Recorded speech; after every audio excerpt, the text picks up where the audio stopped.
principal, c'est qu'il nous a aboli le best loser système. Or, le gouvernement vient avec le best loser seat, dont les effets plus graves que le best loser système. Donc, il y a une première bataille pour vous amener, pour contester le gouvernement, notre proposition, best loser seat. D'autant plus qu'il est ça dans la même année leader parti politique, et il rend l'Assemblée nationale en termes de nombre de députés flexible de 80 à 85, ça l'a mis trouvé dans le monde, ça. Qui ont un parlement, qui ne pas connaître combien il peut finalement à the end of the day.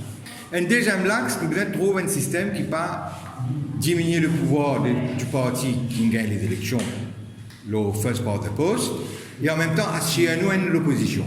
Le système qui nous proposait, nous, c'est qu'un parti politique pas gagner plus que 80 députés, et avec les 100, les 20 assurés constitués au minimum de l'opposition. Et troisième là, c'est la parité entre les candidats et les candidates. C'est sa parité-là qui nous peut demander de faire 40 circonscriptions, avec l'obligation aux électeurs de voter sur deux listes, une liste des candidats et une liste des candidates, pour qui un candidat et qu'une candidate élu à DNRZD. Mais il y a une série d'autres axes encore, dans lesquels peut-être nous devons broder dans les semaines à venir, pendant que le débat se fait.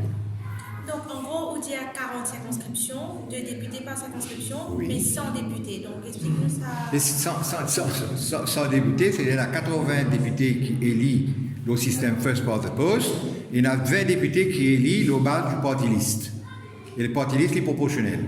Le candidat qui élit sur le party list, c'est ce parti politique qui place dans la liste préétablie au niveau de sa candidature au First Past the Post, il trouve là-dedans. Il n'est pas capable de sortir dans la liste qui n'est pas confronté à l'électorat, il rentre dans le Parlement. Sa possibilité-là pas exister.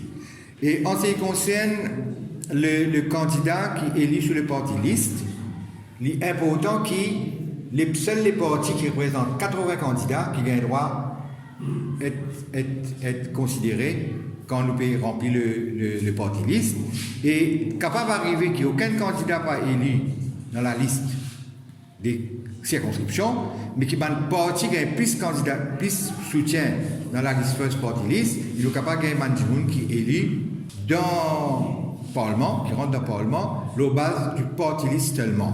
C'est qui ouvre la voie à une opposition qui inclut toutes les tendances qu'il y a dans Maurice, de gauche, de droite, du centre, etc.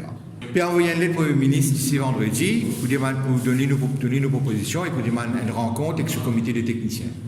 Avec ce comité de techniciens, pour démontrer techniquement proposition du gouvernement et en même temps présente une alternative de ce qui nous était nos propositions.